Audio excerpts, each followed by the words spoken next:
Jeg synes, det er skidt. Jeg synes ikke, det skal tillades. Det er ikke rigtig sport, når nogen skal snyde. Synes du, der er for lidt fokus på doping? Ja, det kunne måske være mere. Jeg tror, der sker en del gode ting. Man hører om den, men jeg synes, de kan være mere skrab. Det synes jeg. Synes du, doping har for meget indflydelse til at være med i sporten? Sig det en gang til. Synes du, doping har for meget indflydelse til at være med i sporten? Jeg synes, det gør, at dem, der har mange penge og store lage til at støtte sig, de kan få de store og gode dopingmidler, og så vinder de, og det er snyd. Det skal være fri for alle, lige for alle. Ja. Hvad kan man gøre for at afskaffe doping fra sport? Mere kontrol. Mere kontrol? Har du tænkt over, hvor meget doping fylder i sport? Ja, jeg synes, det er for meget. Jeg kan ikke lide det. Jeg har spillet meget sport som ung, og jeg kan ikke forstå folk på gøre sådan noget. Jeg kan heller ikke forstå, at unge mennesker i dag forgifte sig med sådan noget. Det er farligt. Ja. Tænker du over, at atleterne er dopet, når de ser sport? Ja, nogen sport, cykling, vægtløftning, det er noget. Men man ved godt, det foregår også i fodbold og andre steder også. Ja, selvfølgelig. Men det tænker man ikke så meget over. Nej, nemlig. Mange tak for det. Hvad synes du om doping? Jamen altså, normalt, så er det jo noget råd. Jeg synes, det er snyd. Men når ikke det er lægeligt, så er det snyd. Synes du, der er for lidt fokus på doping? For lidt kontrol? Ja, for lidt fokus på det. Nej, det synes jeg ikke.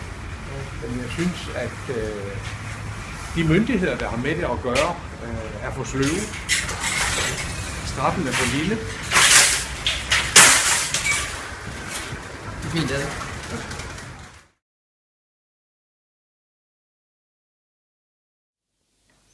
Hvad synes du om doping? Jamen, doping er jo en del af sporten, som den er i dag, specielt udholdenhedssport er der set der meget doping på, og man kan jo godt forstå måske, at der er nogen, der kommer til at tage doping, eller ikke kommer til, men som vælger til doping, fordi de konkurrerer med andre, som også måske tager doping, f.eks. cykelsporten, triathlon, Ironman, atletik osv. Men det gør selvfølgelig det ikke mere rigtigt. Og derfor kan man bare sige, at doping det holder ikke en meter. Det duer ikke. Det er forkasteligt, fordi man konkurrerer på ulige vilkår. Og at andre også gør det, det gør det lidt bedre. Så doping det holder ikke på nogen som helst måde overhovedet. Synes du, der er for lidt fokus på doping? Nej, altså doping har jo et kæmpe stort fokus i de sportsgrene, hvor det er mest fremtrædende. For eksempel cykelsport, bliver der nærmest talt mere om doping, end der bliver talt om cykling. Men det er jo fuldt på sin rette plads, fordi der foregår rigtig meget doping, så det er fint nok. Der skal foretages en masse dopingstest, og det er jo sådan, det skal være. Så fokus, ja, masser, og endnu mere, ja, men det skal selvfølgelig også være sådan, at idrætsudøvere, de kan leve i det og fungere. Hvad kan man gøre for at afskaffe doping for sport?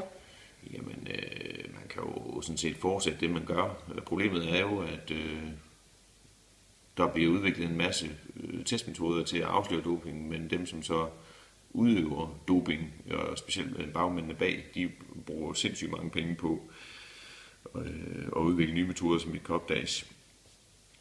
Så det er jo et kapløb mellem banditterne og lægevidenskaben på, hvem der hurtigst kommer frem med nye metoder. Så hey, det er vist sådan, som situationen er.